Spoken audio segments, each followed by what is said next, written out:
ఇవాళ నేను అడుగుతున్న సూటిగా చంద్రశేఖరరావును, నిజంగా నీకు ధైర్యం ఉంటే, నీలో నీతి నిజాయితీ ఉంటే, చిత్తశుద్ధి ఉంటే, గోదావరి బంకంచెర్ల గోదావరి నది జలాల మీద శాసనసభలో చర్చ పెడదాం, స్పీకర్ కు లేఖ రాయి, నువ్వు చెప్పిన తారీఖు నాడు అసెంబ్లీ పెట్టించే బాధ్యత మా శ్రీధర్ బాబు గారు తీసుకుంటారు. నువ్వు నేను చర్చ చేద్దాం. గోదావరి జలాలలో తెలంగాణకు అన్యాయం చేసింది ఎవరు? ప్రాణహిత చేవళ్లను తరలించే 1,00,000 కోట్లు దోసుకున్నది ఎవడు? ఇవాళ గోదావరి బంకంచెర్లలో 3,000 టీఎంసీ సముద్రంలో కోతున్నాయి. రాయలసీమకు తరలించమని చెప్పింది నువ్వు కాదా? 2016లో మొత్తం వివరాలతో నేను వస్తా, నువ్వు సిద్ధంగా ఉన్నావా?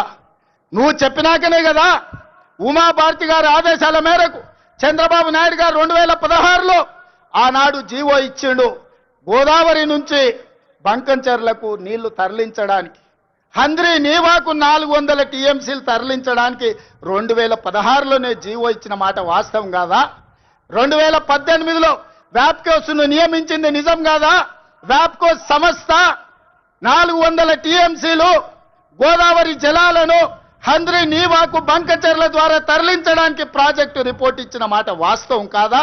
ఇవన్నీ నీ నాయకత్వంలో నువ్వు ఇచ్చిన బోడి ఉచిత సలహాలతోటి ఈరోజు గోదావరిలో 3,000 టీఎంసీలు నీళ్లు సముద్రంలో పోతున్నాయని నీ దిక్కుమాలిన సూచనలతోనే ఈరోజు ఈ దరిద్రం దాపరించిన మాట నిజం కాదా? ఇవాళ నువ్వు చర్చకు సిద్ధంగా ఉన్నావా? గోదావరి జలాలను రాయలసీమకు తరలించకపోయినని రోజమ్మ పెట్టిన రాగి సంకటి రొయ్యల పులుసు తిని రాయలసీమను రతనాల సీమ చేస్తా అని చెప్పిన చవటవు నువ్వు కాదా అని నేను అడుగుతున్నా.